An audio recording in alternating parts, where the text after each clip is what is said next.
Hello and welcome for whoever you're joining me. Today's installment of the Daf is Daf 15 Amud A of Teruma using Steinsaltz edition publication. Let's dive straight in. So it says, but isn't it taught in a Bible? Similarly, Rabbi Yossi says, it states with regard to those who returned from Babylonia in the days of Ezra, the children of the captivity that came out of exile sacrificed burnt offerings to the God of Israel, 12 bulls for all Israel, 96 rams, 77 lambs, 12 goats for a sin offering. All this was burnt unto the Lord. And that's from Ezra 8:35.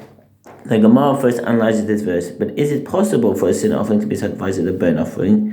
Whoever said, the verse means that it was all performed in the manner of a burnt offering. Just as a burnt offering may not be eaten, so too that sin offering was not eaten. This sin offering was not eaten because its blood was brought into the Holy of Holies. In this regard, it was similar to a burnt offering, despite the fact that it was not burnt on the altar, but on the plate of the ashes. See Sefanat Paneach. Rabbi Yossi would say, they brought these 12 sin offerings for the sin of idol worship, and Rabbi Yehuda said, and Shmuel said, they brought it for the sin of idol worship they committed in the days of King Sidkiah. So who's Sidkiyahu? King Sidkiah. King Sidkiah was the last king of Judah during the first temple period. Sidkiah was installed by the king of Babylonia, Nebuchadnezzar, who subjected Judah under his rule, who demanded that Sidkiah swear allegiance to him.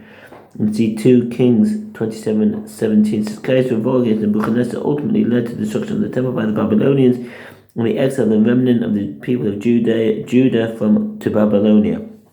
The Gemara explains the difficulty concerning which it cited this verse. It might enter our mind to think that according to the one who holds that a communal sin offering whose owners achieve atonement when another sin offering is left to die, he also holds that a communal sin offering whose owners died is left to die. But here, with regard to the offerings brought by the returning exiles, this is the case of a communal sin offering whose owners died, as a sin was committed in the time of Sidkiah in the first temple period, whereas the offerings were brought several generations later by those who turned to rebuild the second temple, and yet they were sacrificed. This proves that a communal sin offering whose owners achieve atonement with another sin offering is not left to die. But Papa said in response, even according to the one who said that a communal sin offering whose owners achieve atonement with another sin offering is left to die, he agrees that a communal sin offering whose owners died is not left to die. This is because a community does not die. The Gemara asks, from where does Papa derive the statement? If we say it's because your son shall be instead of your father in Psalms 45:17, i.e. it is considered as though the fathers are alive. If so, then it should apply even to an individual as well. In other words, sons should be able to sacrifice the sin offerings of their late fathers. Rather, this is Rav Papa's reasoning for a statement that a community does not die. It is derived from the halacha of the goat sacrifice on pilgrimage festivals and on new moons, as the Mercy one states, bring them from the funds of the collection of the temple treasury chamber. She'iri raglayim sinhu misrumas halishka. The additional offerings of the 3 pilgrimage festivals and new moons were purchased with money from the collection of the chamber. Rambam Sefer Zemanim, column 4:1. These funds were called the collection of the temple treasury chamber because the half shekels donated by the entire Jewish people each year were kept in a specific chamber in the temple complex.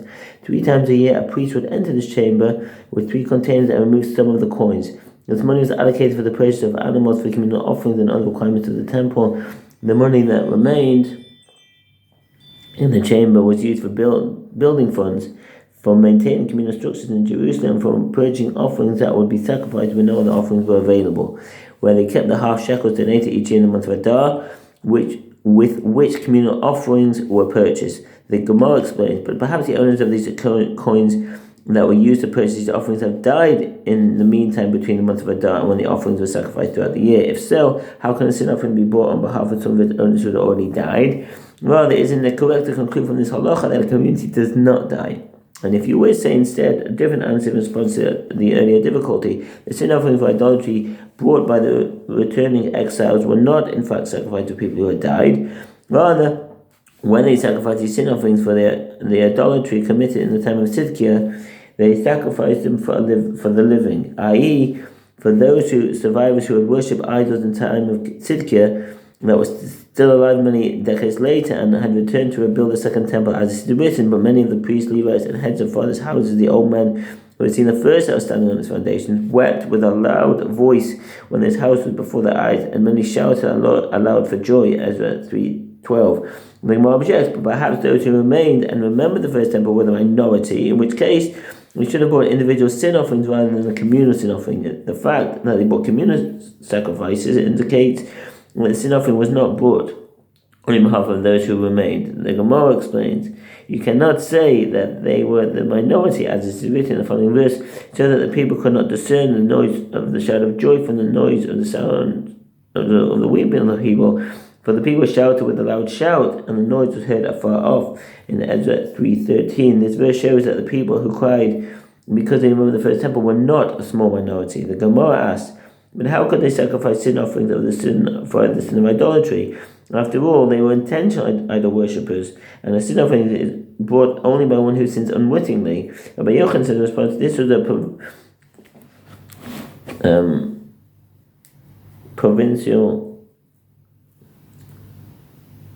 provisional edict. The sin offering was unique in that it atoned for intentional sins, and that's from Rashi on Harayot 6a. The commentators note that the answer that this offering was due in exigent circumstances also resolves other questions raised with regard to this case. On Harayot 6a, since the offering was unique and the sacrifice was a decree of the prophets in that generation, it cannot be the lamona for any other offering. Each in excellent circumstance according to which they were permitted to bring sin offerings even for intentional sins.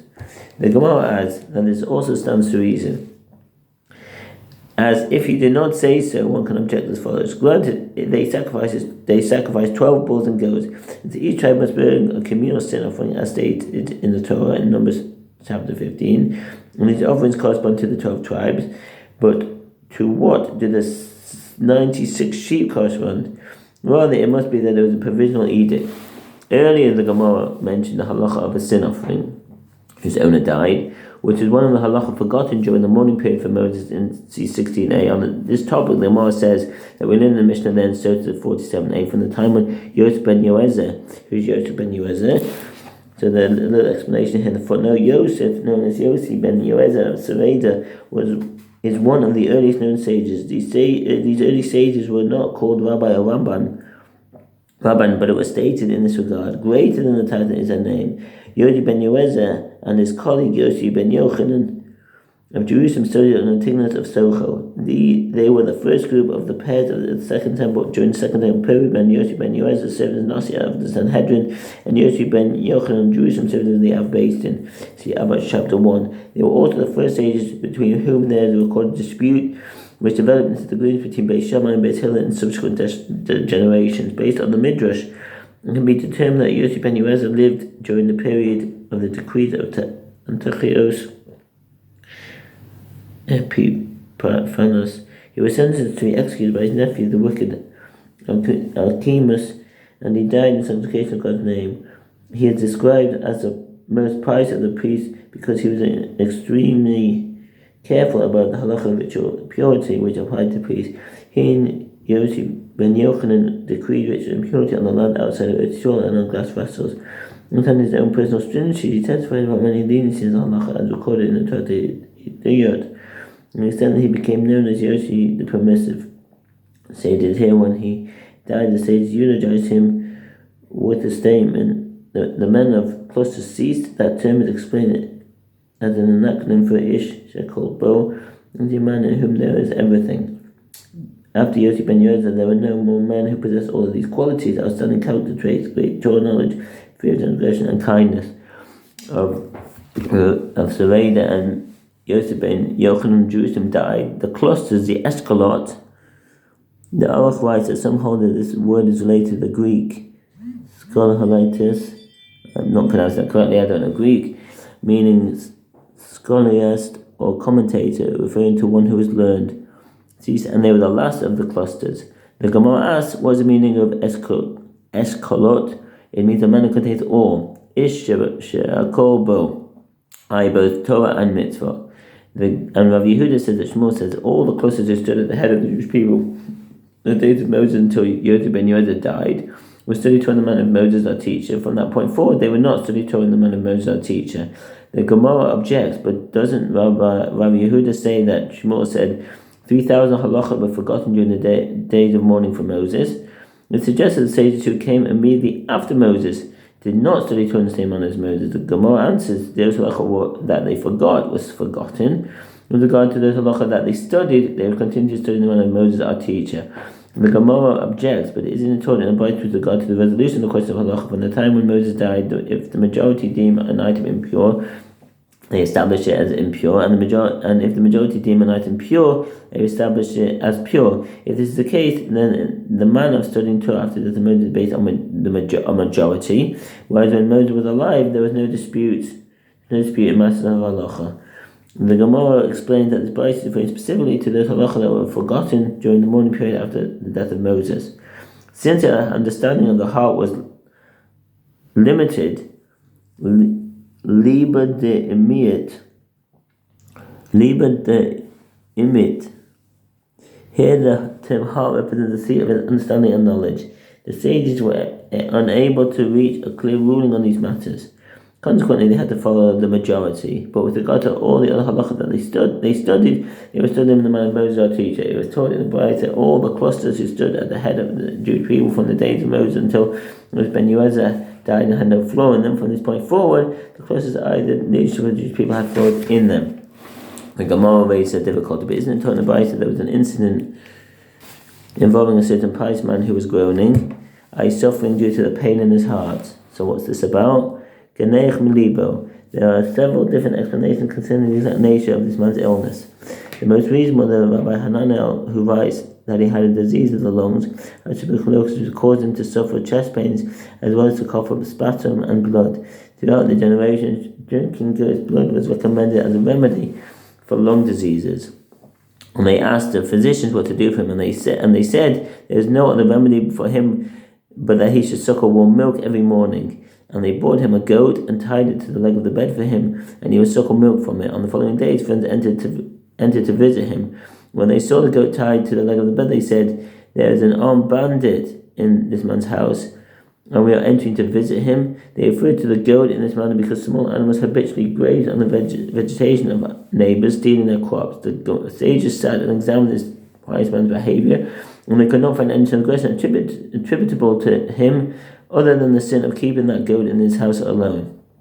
And that man himself also said at the time of his death, "I know for a fact, with regard to myself, that I have no transgression attributable to me, but the sin of keeping that goat in my house alone, as I transgress at the statement of my colleagues the sages." As the sages said in the Mishnah Bava Kama 79b, one may not raise small domesticated animals, i.e. sheep, goats, in inhabited areas of Eretz Yisrael.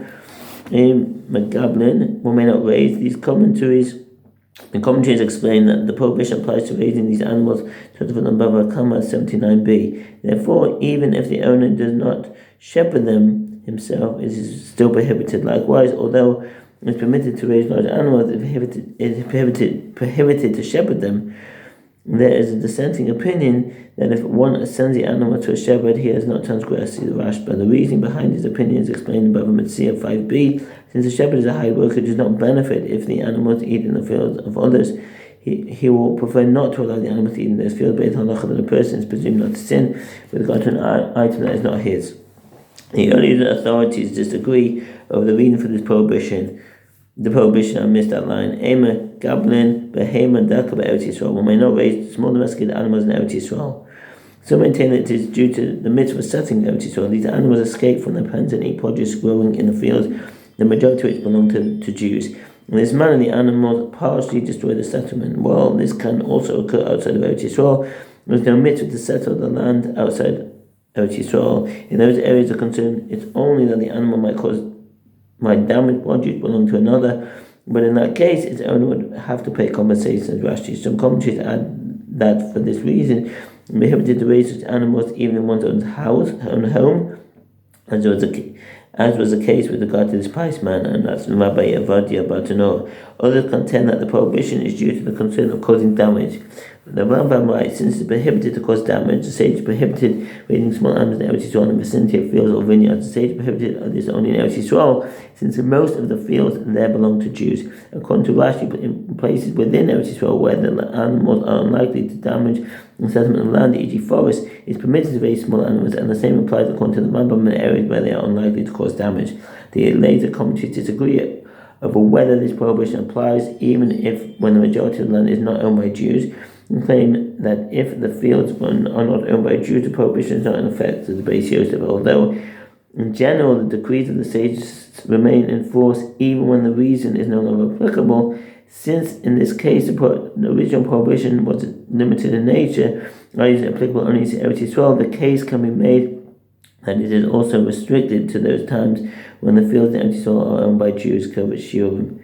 Others maintain that the prohibition is still in effect even when the fields do not belong to Jews, due to the honor according to Eretz Yisrael. They cite a proof to their opinion from this incident of the pious man which occurred after the destruction of the temple, and that's from the Kafur Pharaoh. With regard to the present day, when Jews again live in Eretz Yisrael, some permit small raising small animals, as the decree was nullified and can be reinstated only by a court. However, others rule that the practice remains prohibited, Yabir Omer, because they graze on other people's crops. And we maintain that anywhere it says there was an incident involving the pious man, the man in question is either Rabbi Yehuda ben Bava or Rabbi Yehuda ben Alai, and these sages lived many generations after Yosef ben Yehuda of Zereda. If this is the case, then even in the later generations there were sages without a flaw. And that's the end of the Omid. I wish you a very good day and peace in Israel. Take care. Bye.